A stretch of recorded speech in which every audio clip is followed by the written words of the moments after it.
Ay, wow, ako sumigaw. Kayo, Happy Hearts Day. Happy Hearts Day! Happy Hearts Day! Are you blessed with our worship? Amen. Are you blessed sa testimony? Amen. Palakpakan natin ang Lord. God is good.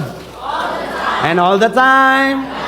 Amen, no? At saka sa mga bago nating mga bisita ngayon at sa ating mga kaibigan, mga kasama nating kapanampalataya sa Hope Singapore, welcome po natin sila, si Kuya Mike at sa Ate Raylina. Palakpakan natin sila. Tayo, ate, mag-hi kayo sa likod. Ayan. Bakit? Isa po sila sa mga partners po natin o mga Philippi dito sa Hope Bataan, kaya po tayong may malaking building. Ayan. Sila po yung mga kaibigan ko na madalas mag-bless sa atin. Kaya we have our own house. Amen. Thank you so much, couples. No? And before we start sa Word of God, can we bow our heads and let us pray? Hallelujah. Dakilang Ama, maraming salamat po sa presensya mo, sa pag-ibig mo. Salamat sa araw na ito, Panginoon. Lord, hindi lamang ngayong buwan ng Pebrero ang pag-ibig. Ang pag-ibig mo ay araw-araw at wagas, walang hanggan. Dalangin ko po sa mga oras na ito, Panginoon, buksan mo po ang pintuan ng kalangitan. Buksan mo rin ang puso, isip, mata at spiritual na tenga ng aking mga kapatid. Dalangin ko po na ang salitang ibabahagi ko, Panginoon, ay tumubo sa pinakamatabang parte ng kanilang mga puso. At Lord, ito po ay mag-ugat at mamunga na ayon sa kalooban ng banal na Espiritu. Lord, pagpalain mo po ang araw na ito, itago mo ko sa iyong malabay na pakpak, Panginoon. Lord, may they will see Jesus through this word, O Lord God, Father. God, I declare that in my imperfections, make every word perfect sa buhay ng mga kapatid ko na makikinig ngayon at mamunga ito, Panginoon, ng ayon sa kagustuhan mo. In Jesus' name, Amen. Ang Peb-ibig o Hearts Day ay hindi lamang tuwing araw ng Pebrero. Pero dahil nga ang mundo, sanay sila sa Pebrero is the love month, no? Okay, sasabay tayo, but sa atin araw-araw yan. And to celebrate this, no, we entitled our theme ngayong araw na ito na Rooting for You. Can you tell your neighbor, rooting for you? Ano ba yung roots? Ito ay ugat. No? Inuugat na ako sa'yo. Yung ba yung tama nun? Inuugat na ako sa'yo. No. No, this is, I'm rooting for you. It simply means, sinusuportahan kita, chini-cheer up kita, alam kong kaya mo, alam kong magagawa mo. Amen? Are you excited to listen? No? Ang pag-aaralan natin ngayon is sulat ni Pablo sa mga taga-Efeso. Kasi alam ko sa pag-ibig, no, normally 'di ba mahilig tayong gumawa ng love letter. Sino dito ang nakagawa pa ng love letter sa minamahal niya? Taas kamay. Literal, yellow pad, tissue paper, dahon, love letter, taas kamay. Konti na lang. Kasi ngayon electronic na, WhatsApp, Messenger, Telegram, no, Viber, ang dami, Line.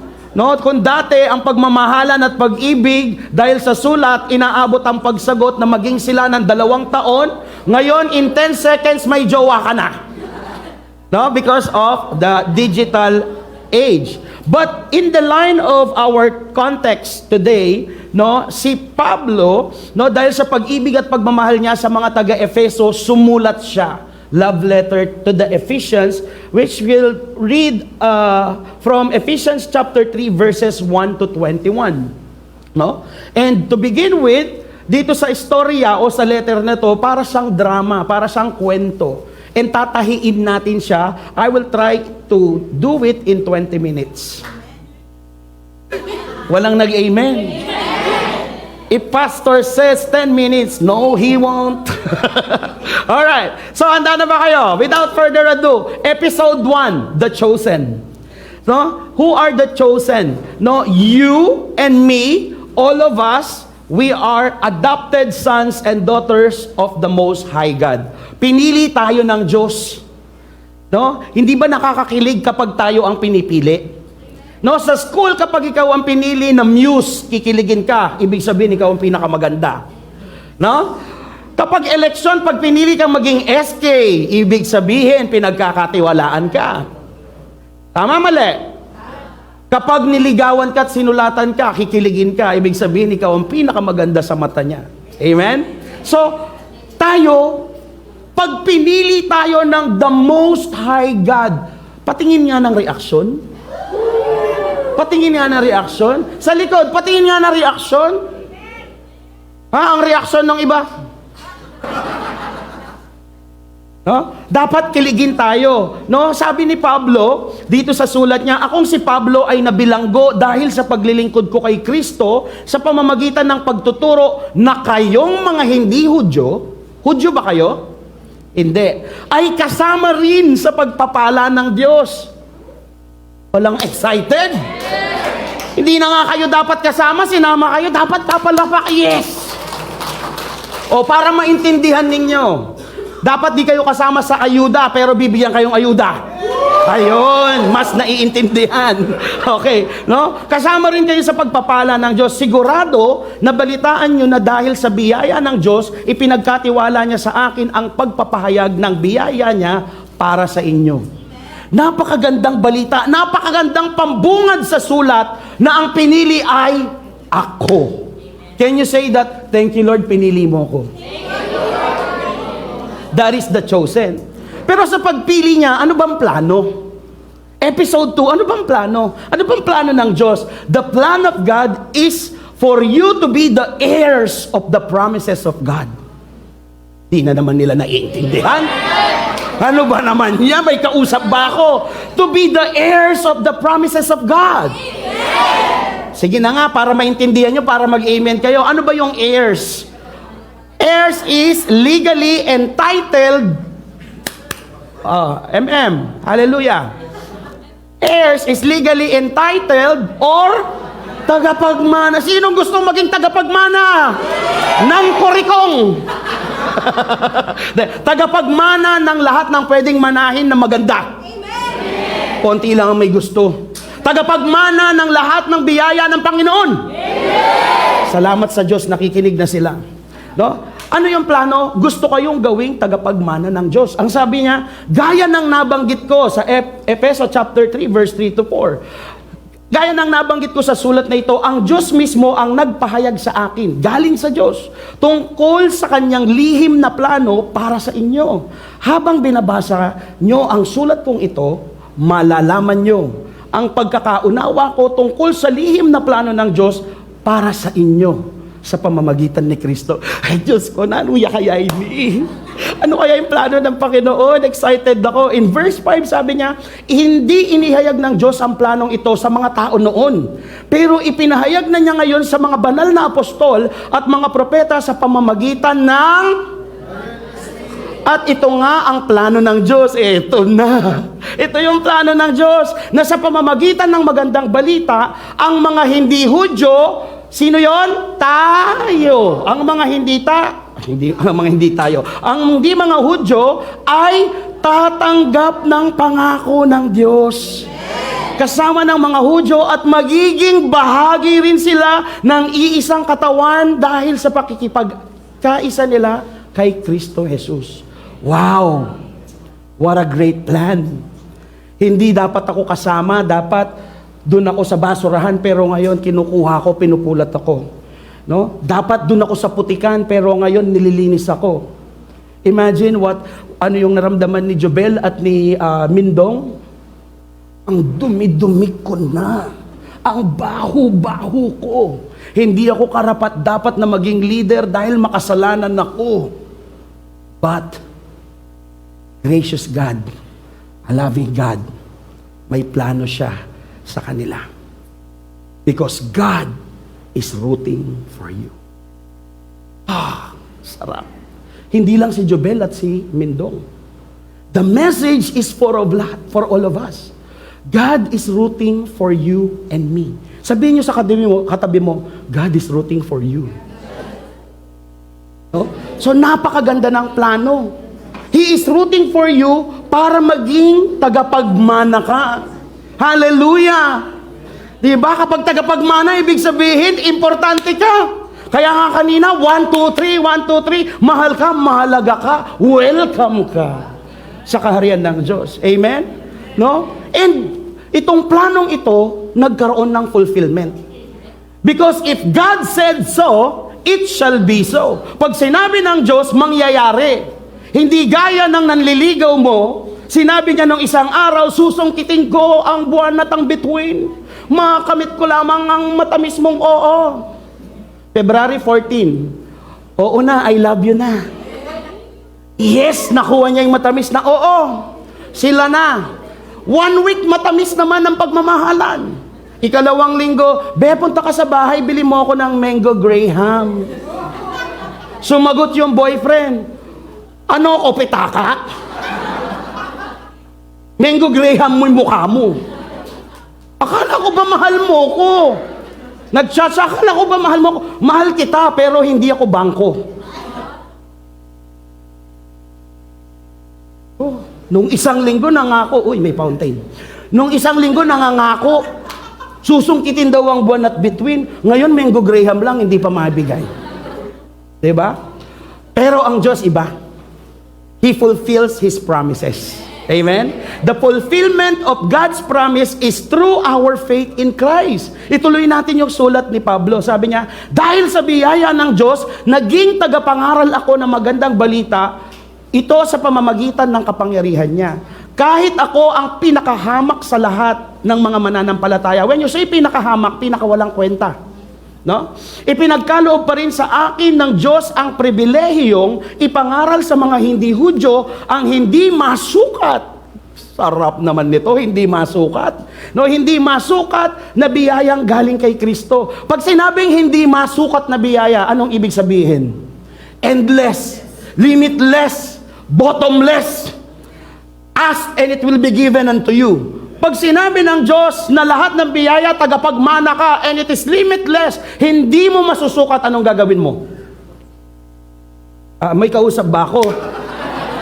Anong gagawin mo? Ako ang gagawin ko? Araw-araw ako luluhod, ililista ko lahat ng gusto ko.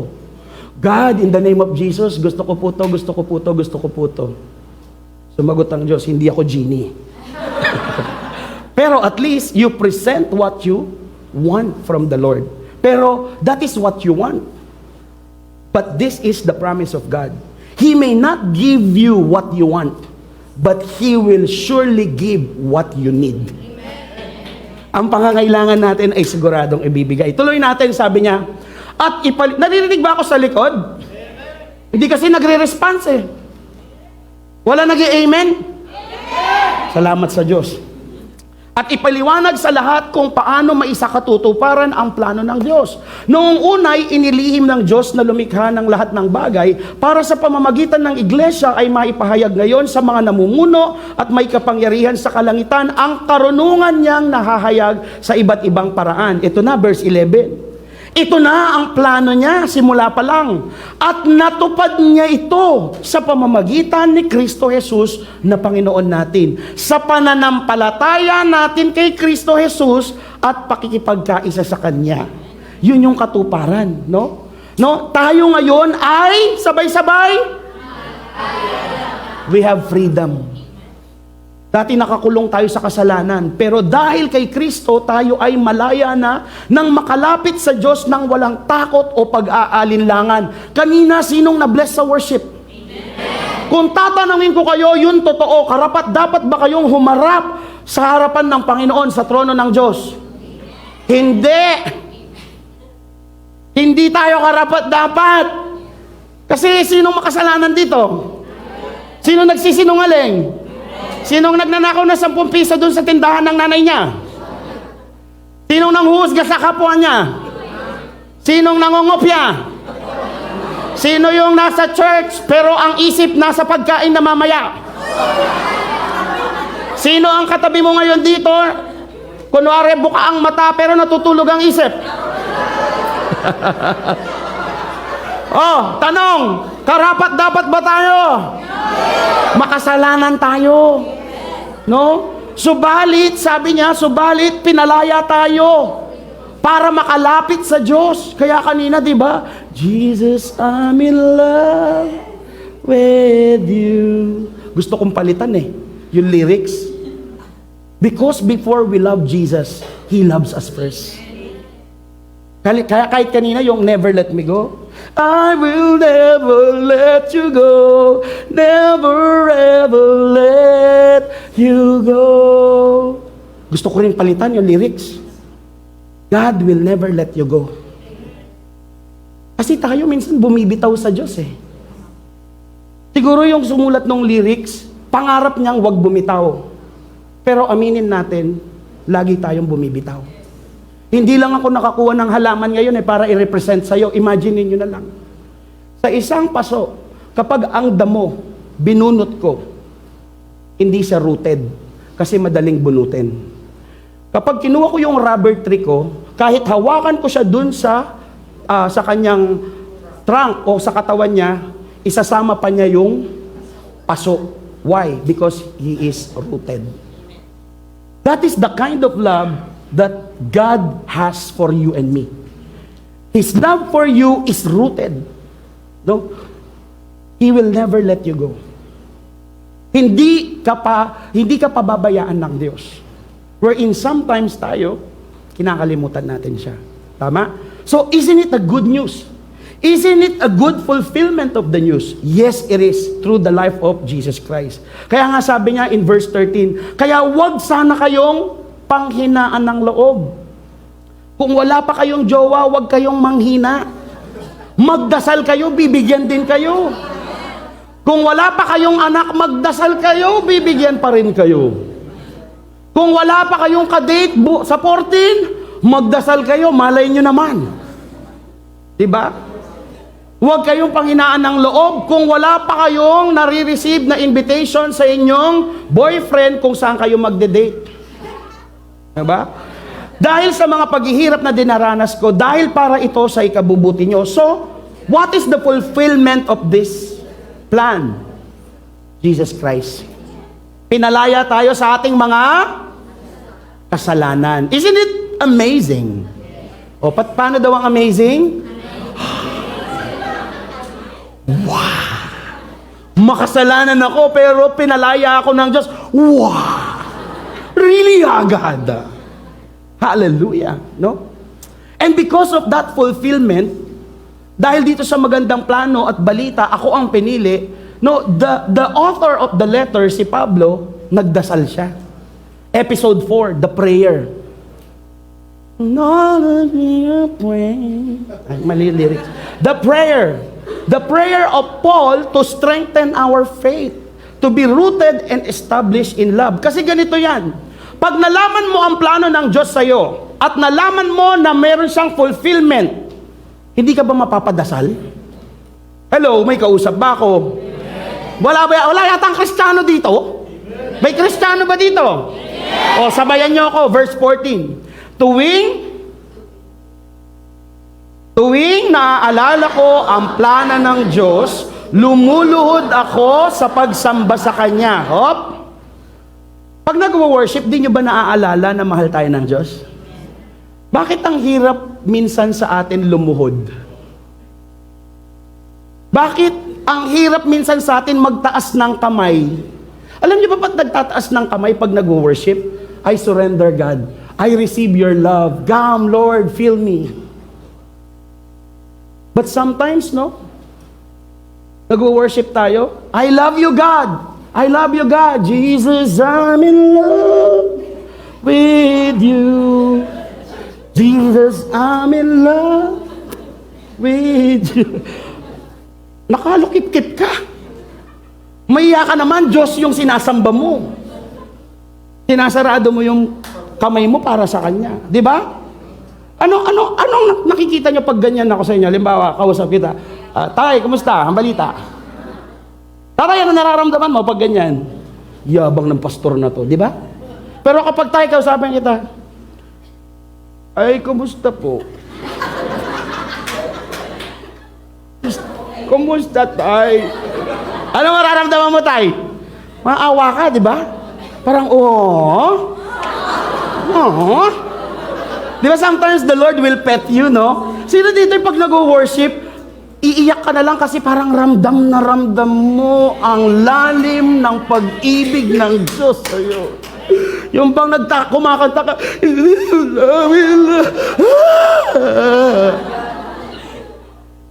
it's not merely an emotion. You know why are you crying? You cannot contain the love of God. Kasi alam mo hindi ka deserving, pero tinatanggap niya yung worship mo. Isn't it amazing? Mali na naman ang sagot. Amazing. Ganon. O, diba? O kaya, amazing. Pili kayo, pili. So, balik tayo. Tuwing maalala niyo yung plano ng Diyos, lumuluhod siya sa pagsamba sa Kanya. It is a sign of surrender. No? Sabi ni Pablo, siya ang ama ng mga nasa langit at nasa lupa. Itinuturing niya na kanyang buong pamilya. He is the King of all kings. He is the Lord of all lords. He is the creator of heaven and earth. He is the owner of everything. Tapos sasambahin mo siya, Jesus, I'm in love with you. Diba? Dapat we give our best unto the Lord with humility. Tama? So sabi niya, verse 16, again, prayer, ipinapanalangin ko na sa kadakilaan ng kapangyarihan niya ay palakasin niya ang spiritual ninyong pamumuhay sa pamamagitan ng kanyang espiritu. That is also my prayer to you. Like Paul, how he prayed for the Ephesians, this is also my prayer para sa inyong lahat na mga nakikinig ngayon, pati sa mga nanonood online. I pray in the name of Jesus na palakasin kayo ng Panginoon. Kasi minsan, mas napapalakas natin yung katawang lupa. Nag-gym. There are two types of gym eh. Nag-gym. Di ba? Most of the people ngayon, mas binibigyan nila ng atensyon yung panlabas nilang palakasan. O kaya mas pinagaganda nila yung panlabas nilang kaanyuan. Sino dito ang lumaklang sa katutak na glutathione? Para gumanda.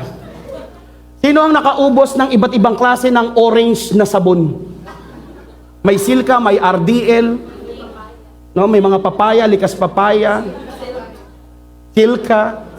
Sino dito ang nag-gym, tumatakbo, nag-exercise? Sino dito ang healthy living?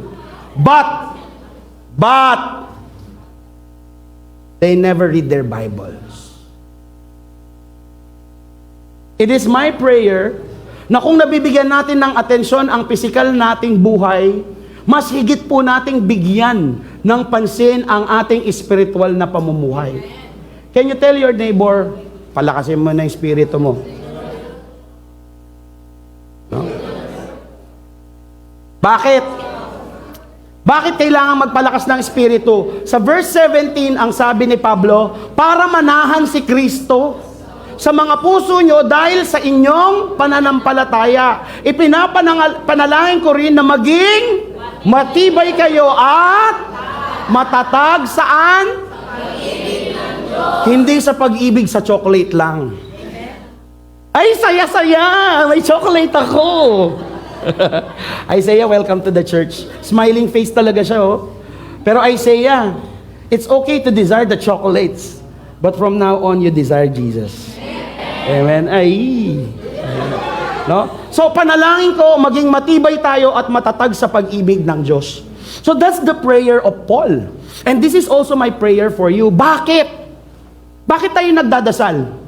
Bakit kailangan nating pahalagahan ang ginawa ni Kristo? Because there are reasons. No, episode 5, the reasons. The reason why we need to pray, the reason why we need to go to church, the reason why we need to worship, the reason why we need to serve in the ministry. Because God's love is wide, long, high, and deep. And that is the sign of the cross. Wide. Short talaga eh. Pwedeng patulong para maging long. Now, wide, long, high, and deep. The reason, it's because of God's love.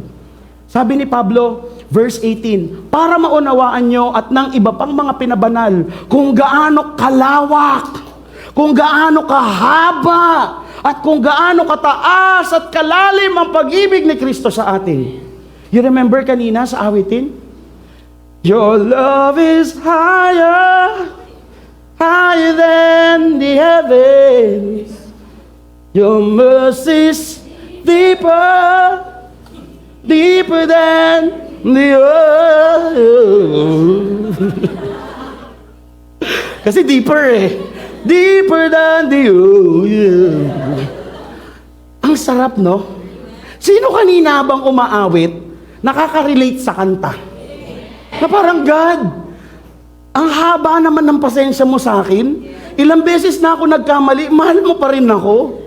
God, ilang beses na akong hindi nagde-devotion. Ilang beses ako na nga ako, magde-devotion na ako. Pero, God, ba't mo pa ako binibless? Ang dami ko pa rin trabaho. God, bakit may open rewards pa rin?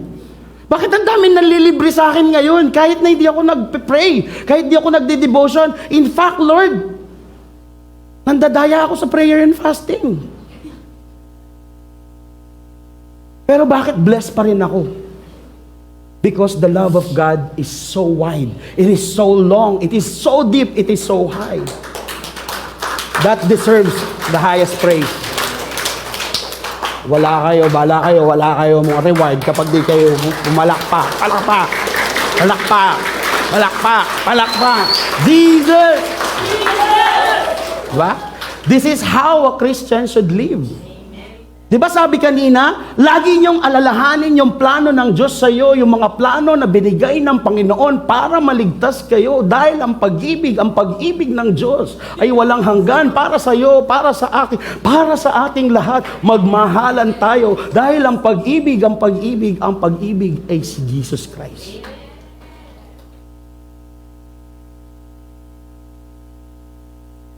This is the message.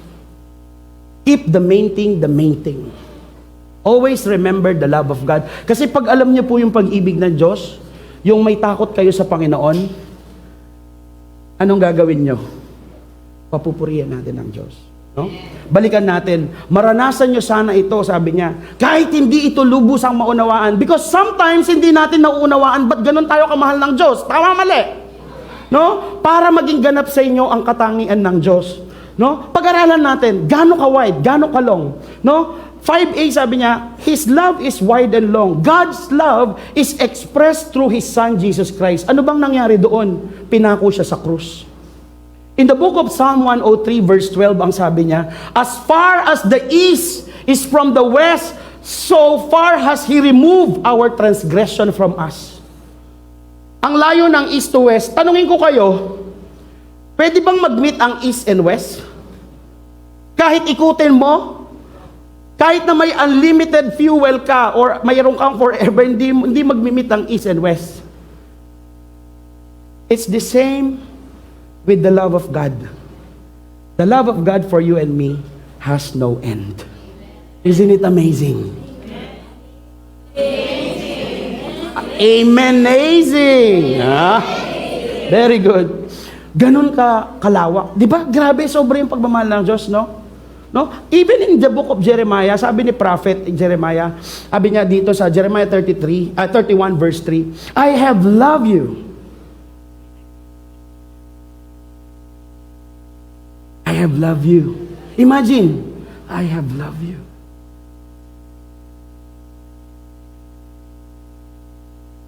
Sarap, no? Sa tao ba may everlasting love? Meron ba?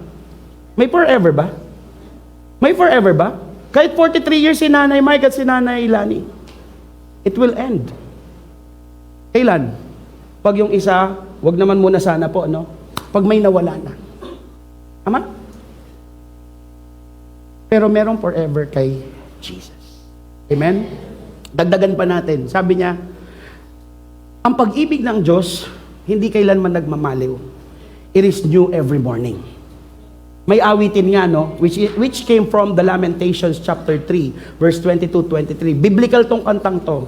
The steadfast love of the Lord never ceases. His mercies never come to an end. They are new every morning, new every morning. Great is thy faithfulness, O Lord. Great is thy faithfulness. Palakpakan natin ang Lord. Kapag may pagsubok kayo, pag may problema kayo, kantahin niyo po yun. Namnamin ninyo ang lawak, ang lalim ng pag-ibig ng Diyos. Amen? Ano pa? High and deep. God's love is expressed through His grace and mercy. Dahil sa biyaya at kaawaan ng Panginoon. The quality of God's love surpasses anything we've ever known. It is beyond. Hindi mo maarok. It is on the utmost. Di ba tinuro ko to sa inyo dati? Utmost. Ibig sabihin, hindi mo mabilang, hindi mo maarok. No? Sabi sa Psalms 103 verse 11, for as high as the heavens are above the earth, so great is His love for those who fear Him. Ang sinabi, for those who? Tanongin niyo yung katabi ninyo, takot ka pa ba sa Diyos? Inagalang mo pa ba ang Diyos? No? The same Psalmist said in 108 verse 4, for great is your love higher than the heavens, your faithfulness reaches to the skies. Amen? No? Kaya nga sabi ni Pablo, pero hindi na siya sa Ephesians, sabi niya sa taga-Roma, nang wala tayong kakayahang makaligtas sa kaparusahan, namatay si Kristo para sa ating mga kasalanan. Sa panahong itinakda ng Diyos, bihira ang taong mag-aalay ng kanyang buhay para sa isang taong matuwid. Bagamat maaaring mayroong maglakas loob na ibigay ang kanyang buhay para sa isang mabuting tao. Pero ipinakita ng Diyos sa atin ang kanyang pag-ibig sa ganitong paraan. Kahit noong tayo'y makasalanan, namatay si Kristo para sa atin. Kaya nyo bang mamatay para sa kaibigan ninyo? Halimbawa, okay, Cecilia Electrica ka. May Cecilia Electrica pa ba ngayon? Cecilia Electrica ka, Jenna. Para iligtas si Elaine. No. We won't. Swelo na. Di wala pa nga akong jowa. For 35 years. Jowa muna ako. Di ba? But here, we saw the love of Christ for all of us. And the heart of the gospel in John 3:16. Paborito nating lahat. Sapagkat ganito ang pag-ibig ng Diyos sa mga tao sa sanlibutan. Ibinigay niya ang kanyang bugtong na anak upang ang sinumang sa kanya ay hindi mapahamak kundi magkaroon ng buhay na walang hanggan. Kung ikaw bibigyan ng buhay na walang hanggan, anong sagot mo? Sasampalataya ka ba? Pag sumampalataya ka, matatapos na ba doon? No. And we will go on to the last part of our episode, the response. Ang tunay na pag-ibig, hindi lang sa salita. You must express it in action. Kailangan nakikita. Hindi natin pwedeng sabihin, mahal ko ang Diyos.